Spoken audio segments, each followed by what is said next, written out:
A graça e a paz do Senhor Jesus esteja com você, meu irmão e minha irmã. Vamos dar continuidade ao nosso culto.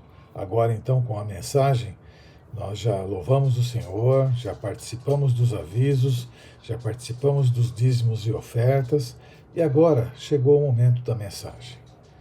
O momento em que, não menos do que antes, eu preciso da sua atenção para tudo aquilo que nós vamos compartilhar. Porque hoje também vamos falar de coisas muito sérias, coisas muito importantes e coisas que eu, nas minhas observações, tenho buscado entender a direção de Deus sobre tudo aquilo que está acontecendo com a comunidade, com a Igreja Batista em Vila São Pedro e com as igrejas batistas da nossa região. E como alguém que busca agradar a Deus, me coloco aqui hoje na dependência exclusiva do Espírito Santo de Deus, para poder te trazer esta palavra. Uma palavra que espero que venha de encontro à sua necessidade e que fale ao seu coração. Uma palavra que possa levantar você para que você possa marchar debaixo da poderosa mão do Senhor Jesus Cristo e na direção do Espírito Santo. Uma palavra que te ajude a ter uma vida espiritual autêntica em um mundo de trevas, aí é onde você está. Recentemente, eu vi uma imagem, foi uma foto que tiraram e colocaram numa rede social, em que eu vi as pessoas todas aglomeradas num determinado lugar, participando de uma mesma mesa, mas todo mundo muito grudadinho, sem usar máscara, sem estar se preservando de acordo com o que diz que deve ser feito. Estão tentando a Deus, porque a palavra de Deus diz que não tentarás o Senhor teu Deus. E não tentar o Senhor teu Deus é você fazer a tua parte dentro daquilo que você sabe que deve ser feito para que você possa se preservar, para que você possa preservar o outro, para que você possa estar se munindo de condições e autoridade para poder falar alguma coisa em algum momento relacionado ao ministério ou à vida cotidiana. E eu não tenho visto isso. Então, pensando sobre todos os aspectos, procurando olhar na visão de Deus para o vale, eu me coloquei então a poder estar à disposição do Senhor para trazer esta palavra. Você, meu irmão e minha irmã. E nós vamos hoje compartilhar sobre o Vale de Ossos Secos, em Ezequiel 37, do verso 1 ao verso 11, e a palavra diz assim: A mão do Senhor estava sobre mim, e por seu espírito ele me levou a um vale cheio de ossos. Ele me colocou de um lado para o outro, e pude ver que era enorme o número de ossos no vale, e que os ossos estavam secos. Tem texto que fala que eles estavam sequíssimos. Ele me perguntou: Filho do homem, esses ossos poderão tornar a viver? E eu respondi: Ó soberano Senhor, só tu sabes. Então ele me disse: Profetize a esses ossos e diga-lhes: Ossos secos, ouçam a palavra do Senhor. Assim diz o soberano Senhor a estes ossos: Farei um espírito entrar em vocês, e vocês terão vida. Porei tendões em vocês, e farei aparecer carne sobre vocês, e os cobrirei com pele. Porei um espírito em vocês, e vocês terão vida. Então vocês saberão que eu sou o Senhor. E eu profetizei, conforme a ordem recebida. E enquanto profetizava, houve um barulho, um estrondo, um som de chocalho, e os ossos se juntaram, osso com osso.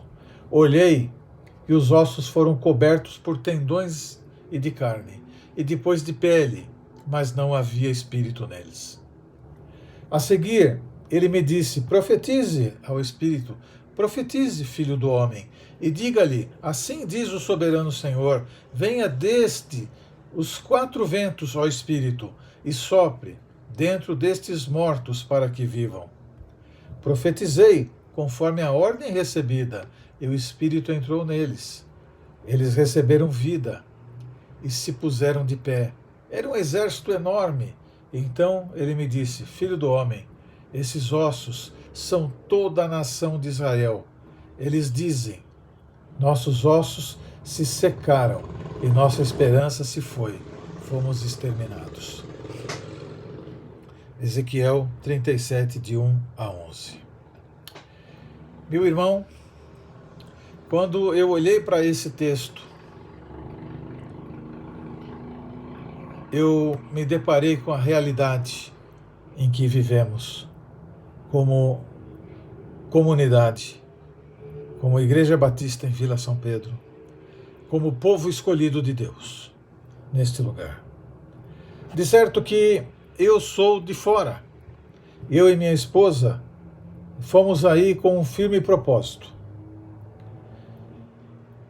para poder suplantar um momento difícil em que esta igreja estava vivendo. E Deus me dá esta palavra. E vem durante a semana me acrescentando de detalhes a respeito desta palavra. Porque eu olho para cá, para esta palavra, e vejo que experiência linda que Ezequiel viveu na presença do Senhor. Que maravilhoso aquilo que Deus deu a ele como palavra, como força, como autoridade, como amor, como obediência para ele fazer as coisas do Senhor naquele lugar aonde não tinha como haver qualquer possibilidade de vida. E o Senhor chama ele para obedecer, chama ele para fazer, chama ele para estar debaixo da direção, da mão do Senhor, para poder realizar uma obra que só o Espírito Santo poderia realizar. No verso 1, diz que o Senhor me levou em espírito e me pôs em um vale que estava repleto de ossos secos. Você pode verificar aqui a direção de Deus na vida de Ezequiel. Deus estava dirigindo a vida de Ezequiel. Quem foi que levou Ezequiel para aquele lugar? Não foi Deus. Mas por que Deus levou ele para lá?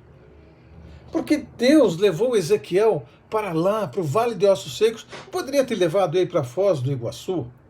Não poderia ter levado ele para os Jardins Suspensos da Babilônia? Não poderia ter levado para Disney World? Não poderia ter levado para algum outro lugar? Mas não. Deus levou ele para o Vale de Ossos Secos. E eu aprendo aqui o seguinte: se você estiver na direção de Deus, se Deus te levar para algum lugar, por pior que seja o lugar, Deus só te leva para lá para você ser vitorioso ou vitoriosa. Deus não te leva para lá para você ficar batendo cabeça, ou para as pessoas fazerem você de marionete ou gato e sapato, ou para as pessoas não darem valor para você e te colocarem de lado das principais questões. Não. Você tem que crer nisso, porque Deus não trafega dentro da nossa órbita. Deus não trabalha com a matemática humana. Os caminhos de Deus são infinitamente superiores aos nossos. A pergunta que eu faço é: você está na direção de Deus? É Deus quem está dirigindo a sua vida? Então você tem que se preparar, porque você vai ser vitorioso e vitoriosa aonde Deus te colocar. Você pode estar até questionando o lugar. Você pode estar dizendo: mas olha que lugar que o Senhor me colocou, não dá para mim acreditar. Eu olho e só vejo coisa ruim à minha volta. Mas Deus te colocou lá? Você pode estar dizendo, mas que porta é essa que Deus abriu para mim? Eu olho à minha volta e só vejo coisa ruim neste lugar também. É Deus que te colocou? Você pode de repente falar, puxa, mas eu estou vivendo uma vida matrimonial, uma vida sentimental, uma vida familiar, das mais caóticas, das mais difíceis. Mas é Deus quem juntou vocês? É Deus quem lhes deu a família?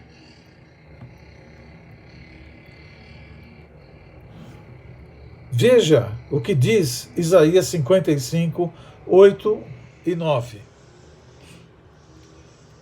Pois os meus pensamentos não são os seus pensamentos, nem os meus caminhos são os seus caminhos, declara o Senhor.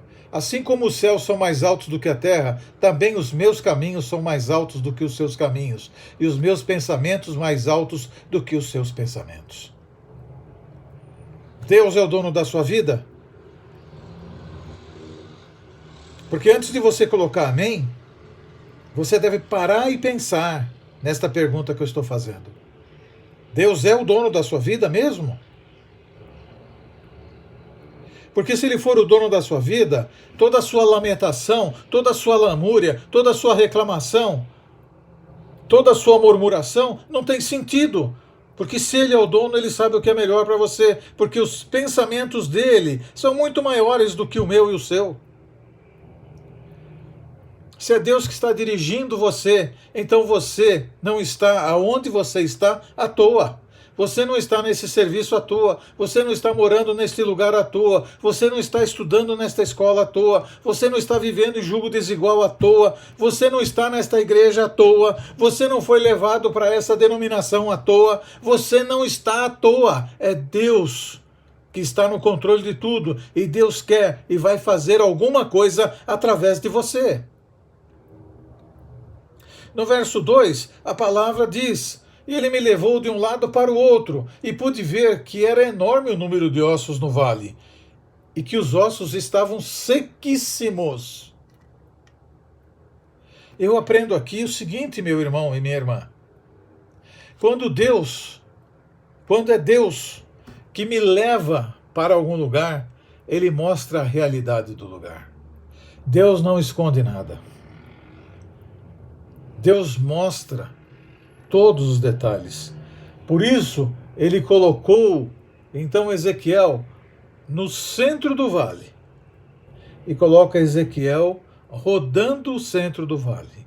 Por que ele coloca no centro do vale? Porque no centro do vale, Ezequiel tem a mesma distância para os 4 lados. Ele consegue olhar e ter a mesma visão e dimensão de tudo que estava ali. E aí Deus coloca ele rodando para que ele veja em detalhes a situação daquele lugar. Você tem que crer nisso. Você tem que acreditar na palavra de Deus de uma maneira despojada, descabida, entregue a ela, porque ela é a verdade. Deus não engana ninguém. Deus sempre te dará uma visão nítida e completa da situação à sua volta. Assim como Ele faz comigo, não é diferente do que Ele faz com você. Ou você acha que eu não sei a situação exata da igreja, da vida das pessoas, da condição das pessoas e da situação das pessoas. Lê do engano, quando acha que o pastor, porque não está, não conhece, não sabe em detalhes. Lê do engano. Você pode estar até pensando, eu não sabia que esse lugar era assim. Deus não me falou que as coisas seriam assim. E a pergunta que eu faço é: a palavra de Deus que tem que se adaptar a nós, ou somos nós que temos que nos adaptar à palavra de Deus? Porque a palavra não mudou. Mudou a abordagem de alguns, mudou a maneira de ver de outros, mudou a forma de querer colocar a palavra de maneira contemporânea, tirando dela alguns pontos que checam, que confrontam as pessoas. E se você está nessa condição hoje, é porque tem alguma coisa errada com você, não é errada com Deus. Você até pode estar se perguntando, por que Deus não faz? Por que Deus deixou chegar desta forma, a este ponto, neste lugar? Por que Deus permite estas coisas acontecendo? Por isso, se é Deus que está te dirigindo, Ele sempre irá te mostrar a realidade do lugar. Nós jamais seremos enganados por Deus. Creia nisso. Creia nisso. Deus não engana ninguém. Deus não omite nada de ninguém. Deus deixa tudo muito claro para todos nós. No verso 3, diz assim: E ele me perguntou, filho do homem, esses ossos poderão tornar a viver? Eu respondi, ó soberano Senhor, só tu sabes. Deus faz esta pergunta para o seu servo. O lugar era de morte. O lugar não tinha vida. Será que deste lugar pode ter vida? Ezequiel foi honesto. Ezequiel foi sincero. Ezequiel foi claro. Ezequiel foi objetivo. Ezequiel foi transparente. Como todos nós deveríamos ser. Transparentes, íntegros. E ele diz assim para Deus, tu sabes. Sabe qual que é a ideia aqui? Tu sabes, porque as coisas que extrapolam o entendimento e a capacidade do homem, é o Senhor quem sabe. As coisas que não pertencem ao domínio do homem, só o Senhor sabe. Deus não trabalha na lógica. Você pode usar a lógica, você pode usar a razão, você pode usar a inteligência, você pode usar a percepção. Deus trabalha numa outra órbita completamente diferente, porque há coisas que pertencem unicamente ao domínio de Deus. E Ezequiel sabia disso, porque tem muito lugar que se Deus fizer uma pergunta dessa para o líder vai falar, claro, Senhor, pode haver vida sim, claro. E eu declaro. Falta de transparência, falta de integridade, falta de lisura, falta de honestidade para com Deus. Tem coisas que estão acontecendo hoje, meu irmão, minha irmã, agora mesmo, no mundo espiritual, que não são reveladas nem a mim nem a você. Há coisas que estão acontecendo agora no mundo espiritual ao favor deste ou daquele, e que nós não sabemos. Há coisas que estão sendo decididas sobre você e eu nesse momento, e nós nem imaginamos. Veja lá o exemplo, em Lucas 22, 31, quando Jesus diz assim, Simão, Simão, Satanás pediu você para peneirá-lo como trigo. Pedro sabia? Pedro sabia que o inimigo estava pedindo a vida de Pedro para Jesus? Pedro tinha consciência disso? E Jó? Tinha consciência daquela conversa que Deus estava tendo com o inimigo? No capítulo 1 de Jó e no capítulo 2 de Jó, Jó tinha conhecimento disso? Estavam sendo tratados situações sobre a vida deles e eles não imaginavam. Neste momento em que você me ouve e me vê, está sendo tratado situações sobre a sua vida, sobre a minha vida, que nós não sabemos. Que nós não sabemos. Mas estão sendo tratadas. Porque elas estão no âmbito espiritual. E só quem tem uma vida espiritual autêntica e que é lapidado na vida espiritual e que busca colocar a palavra em prática do jeito que ela é e que entende a palavra da forma como que ela deve ser entendida e praticada, este sim tem olhos espirituais, ouvidos espirituais e tem uma vida espiritual autêntica. E é destes que Deus está atrás. É destes homens e mulheres que Deus quer mostrar e revelar a si mesmo mais intimamente a cada dia. Há coisas que estão acontecendo no mundo espiritual que eu e você não sabemos. Porque Deus tem o controle de todas as coisas. Ele é o Deus do impossível. Ele é o Deus que age em qualquer área da nossa vida, em qualquer aspecto, em qualquer momento. Nós não sabemos absolutamente nada. Neste exato momento, nós que estamos aqui conversando, estão correndo batalhas espirituais. Neste exato momento estão correndo decisões ao meu favor, ao seu favor, que nós não sabemos. Nós não temos conhecimento. Mas Deus sabe. Aleluia! Deus conhece, glória a Deus! Eu não sei tudo o que está acontecendo. Eu não tenho todas as respostas para os meus e os teus problemas. Eu não tenho todas as saídas para as minhas e para as tuas necessidades. Mas Deus tem, glória a Deus por isso. Deus conhece a necessidade de cada um, Deus conhece a luta de cada um, Deus conhece o aperto no coração de cada um. Senhor, Tu sabes, Senhor.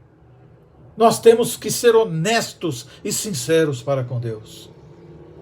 Está em falta no mercado cristão evangélico, no mercado gospel, homens e mulheres cristãs que são honestos, sinceros para com Deus. O quarto versículo diz assim: Então ele me disse, profetize a estes ossos e diga-lhes, ossos secos, ouçam a palavra do Senhor. A ideia deste versículo é, meu servo, saiba que quando eu quero usar você, é você que vai ser usado, não é outro. Muitas vezes ficamos perguntando para Deus uma série de coisas, e Deus está dizendo, eu quero usar você. Senhor, como vai ser isso ou aquilo? E Deus está dizendo, eu quero usar você. Senhor, como vai ser para resolver aquela questão? Eu quero usar você. O que Ele está querendo? Que você se coloque na presença dEle. Que você se dobre na presença dEle. E que você permaneça na presença dEle. E que você dependa dEle. Cada um do dia que aceitou Jesus, que se arrependeu dos seus pecados, que passou a ser morada do Espírito Santo, deve estar preparado para ser usada por Deus. Deus está dizendo a Ezequiel, Ezequiel, é você que vai falar, é você que vai profetizar. Deus está falando para você nesta noite, é com você que eu quero ter um tete, é com você que eu quero falar, é com você que eu quero chacoalhar, é você que eu quero tirar dessa inércia, é você que eu quero te balançar, para que você venha ter uma vida espiritual autêntica nesse mundo de trevas. Deus tem dotado você de autoridade em Cristo Jesus, e Ele vai usar para fazer do lugar de morte em lugar de vida. No verso 5, diz assim, assim diz o soberano Senhor a estes ossos, farei um espírito entrar em vocês, e vocês terão vida. Porém tem dons em vocês, e farei aparecer carne sobre vocês, e o cobrirei com pele. Porém um espírito em vocês, e vocês então terão vida. Então vocês saberão que eu sou o Senhor. Repare que quem falou isso não foi o profeta. Em momento nenhum o profeta disse assim, eu vou colocar, eu vou fazer, eu vou realizar. Ele diz, assim diz o Senhor. Olha a autoridade de quem ele usa. Porque Deus o mandou. Deus não sugeriu. Deus não pediu. Deus não ficou dando indireta. Não. Deus mandou. Olha quem é que vai fazer. Porei, é Deus quem está pondo. Cobrirei, é Deus quem está cobrindo. E vocês terão vida, é Deus quem está dando vida. Então vocês saberão que eu sou o Senhor. Deus não divide a sua glória com ninguém. Quantos irmãos estão temporariamente num vale, e Deus está com ele, e Deus está agindo nele e através dele, e depois da vitória o irmão pensa que ele é o especial. Que ele é o especial. Ele pensa que é o tal. Ele pensa que ele é uma classe especial. E ele então sai julgando todo mundo. Todo mundo. A honra e a glória e o poder são de Deus. Se Deus está te usando para transformar o lugar ruim em um bom lugar, saiba que é unicamente a bondade e a misericórdia dele. E no verso 7, diz assim: eu profetizei conforme a ordem recebida. E enquanto profetizava, houve um barulho, um som de chocalho, e os ossos se juntaram, osso com osso. Olhei e os ossos foram cobertos de tendões e de carne, e depois de pele, mas não havia espírito neles. Olha o que ele está dizendo. Eu profetizei conforme a ordem recebida. Não fiz nada da minha cabeça. Não fiz nada do meu entendimento, não fiz nada do jeito que eu achei que deveria ser, como eu queria fazer. Não. Eu profetizei conforme a ordem recebida, ou seja, eu não acrescentei nada. Eu fiz o que Deus mandou. Tem gente falando coisa que Deus não mandou falar. Tem gente acrescentando coisa que Deus não falou. Lembra? O texto de 2 Samuel, no verso 7, capítulo 7, do verso 1 ao 5, lembra o profeta Natã, que profetizou para Davi que ele poderia fazer tudo o que o seu coração mandasse? Não é lindo isso? Mas é lindo! Enche o coração de todo mundo. Aí foi uma bênção isso que o pastor me falou. Só que Deus não mandou ele falar isso. Deus não mandou ele falar isso. Davi queria construir o templo. Deus fala a Natã: volta lá, porque eu não te mandei falar isso. Volta lá e conserta a bobagem que você falou. Entende? Quando obedecemos a Deus, quando estamos dentro dos limites que Deus estabeleceu, quando fazemos só o que Deus permite, devemos nos preparar, porque Deus irá fazer um rebuliço através de nós e em nós. Veja, quando o profeta começou a profetizar, começou também o reboliço. Meu irmão, minha irmã, começa o reboliço. Sabe por quê? Porque o profeta que Deus coloca, ele começa a mexer na vida das pessoas, começa a incomodar a vida das pessoas, o estilo de vida das pessoas. E quando começa a incomodar o estilo de vida das pessoas, as pessoas reagem. E essa reação é a expressão clara de que o profeta está no caminho de Deus. Sabia disso? Essa reação. Porque mexer com as pessoas que não querem ter uma vida espiritual autêntica, começa a checar, começa a confrontar o estilo de vida, começa a mexer com a pessoa e a pessoa começa a reagir. Quando você chega debaixo da autoridade de Deus, vai acontecer um rebuliço. Quando você está debaixo da autoridade de Deus, Ele faz um rebuliço na tua vida, na tua casa, na tua família, na tua rua, no teu bairro. Ele tira o peso das tuas costas. Ele faz tudo o que está faltando. Deus faz porque está debaixo da orientação divina. Você só pode fazer o que está sob Deus. Deus é que está acima de você. Deus é que está te dirigindo. Quando Deus começa a operar, o ambiente muda. Era um vale de ossos sequíssimos. Mas quando Deus começou a operar, através do profeta obediente, a coisa mudou. Começou a mudar. Deixou de ser vale de ossos secos. Agora cada osso procurava o seu osso.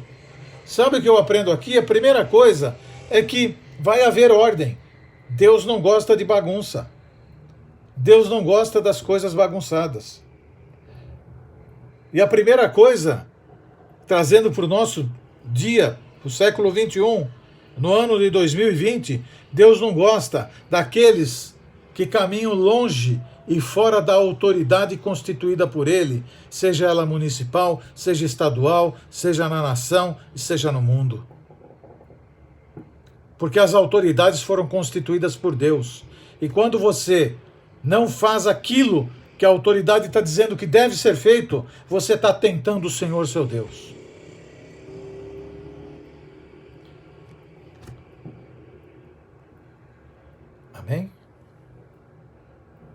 Quando Deus fala, Ele fala porque Ele quer ordem na tua casa. Ele quer ordem nas tuas finanças. Ele quer ordem na tua empresa, no teu trabalho e em tudo que você fizer. Deus vai acertar o que está bagunçado na tua vida. Deus vai tirar toda a secura em que você está vivendo.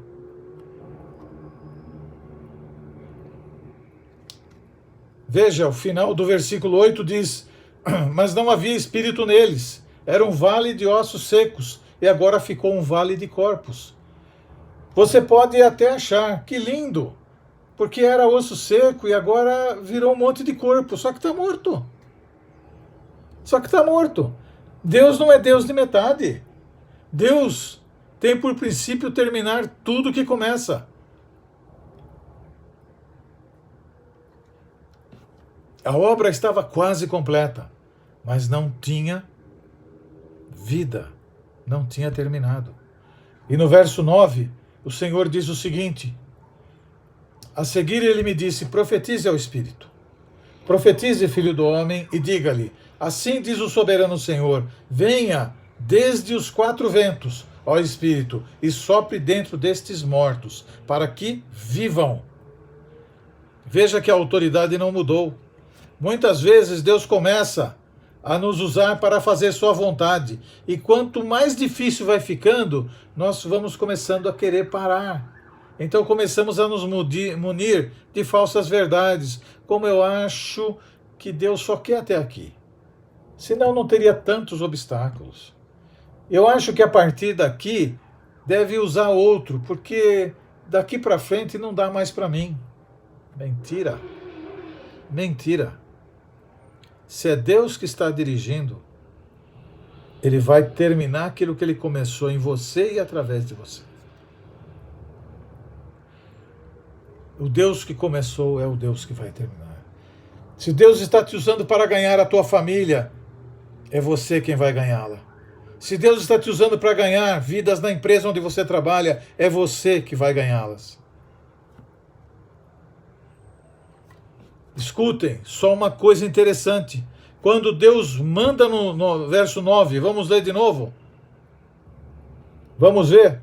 A seguir ele me disse, profetize ao Espírito, profetize, filho do homem, e diga-lhe, assim diz o soberano Senhor, venha desde os 4 ventos, ó Espírito, e sopre dentro destes mortos para que vivam. Para que vivam. Eu aprendo aqui, tem muita gente que só profetiza no meio do vivo, só fala para crente. Só fala para crente.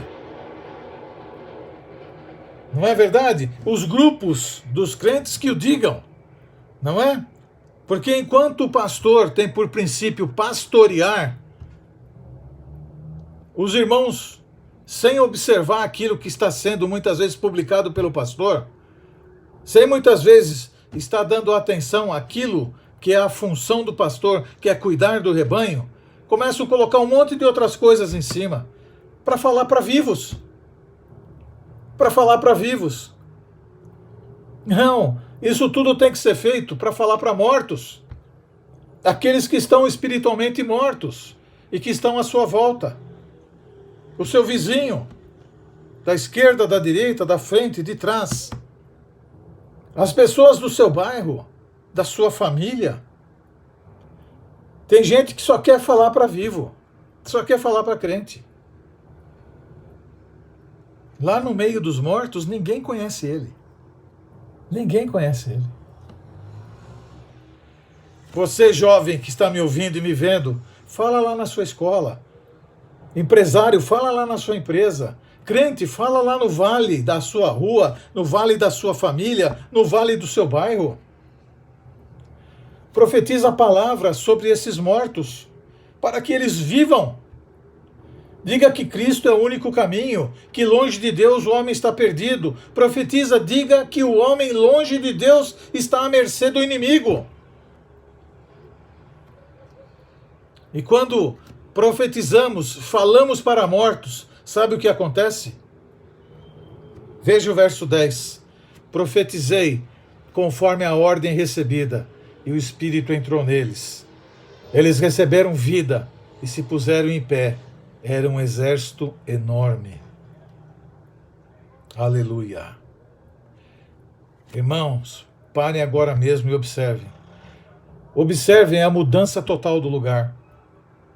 Da situação do verso 1 até chegar no 9. Observem que vocês podem mudar a situação do lugar onde vocês estão. Observem que vocês podem mudar totalmente a característica do lugar que vocês estão.